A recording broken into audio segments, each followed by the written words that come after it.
several years ago, I was sitting out by the pond with 2 dogs and 3 cats, and a rat walked right up to us and was very deliberately walking up to us, saw us and kept coming. And then when the dogs saw the rat, they took off after it, and I yelled at them to stop, and they did. And because I yelled at them to stop, the rat was able to make it to the pond and then swim across. And when it got to the other side, it got out and started walking, and I could see that the rat was leaning hard to one side and could barely walk. And I suddenly realized that I had not done the rat in this case a favor, because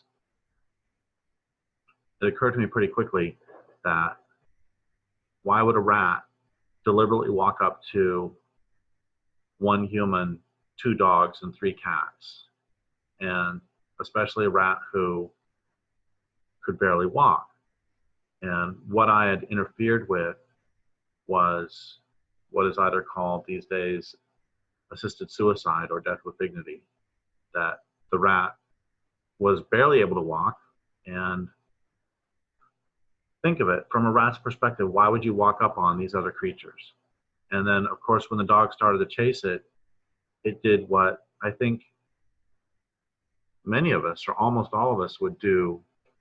You know, we can, what is it, the spirit is willing and the flesh is weak. I don't like the mind-body dualism there, but that you can have a failure of nerve, that you're coming right to the edge, and it's like, yeah, I'm in a lot of pain, this is horrible. And then when you're suddenly faced with the teeth of somebody who is 30 times your size, then you can break. And this has reminded me of one of the most important passages that I ever read was in Barry Lopez's Of Wolves and Men, about what he called the conversation of death, where some wolves will be standing off against some large ungulate, some moose or elk, and at some point the creature will do the one thing that will give itself away. There'll be a bunch of them, and one of them will limp, or one of them will do something that that says, it's time, it's me. I don't have a larger point to make with this, but it's just, that's not the only time that I've witnessed that conversation of death. But I don't have a larger point, but it has profoundly affected the way I perceive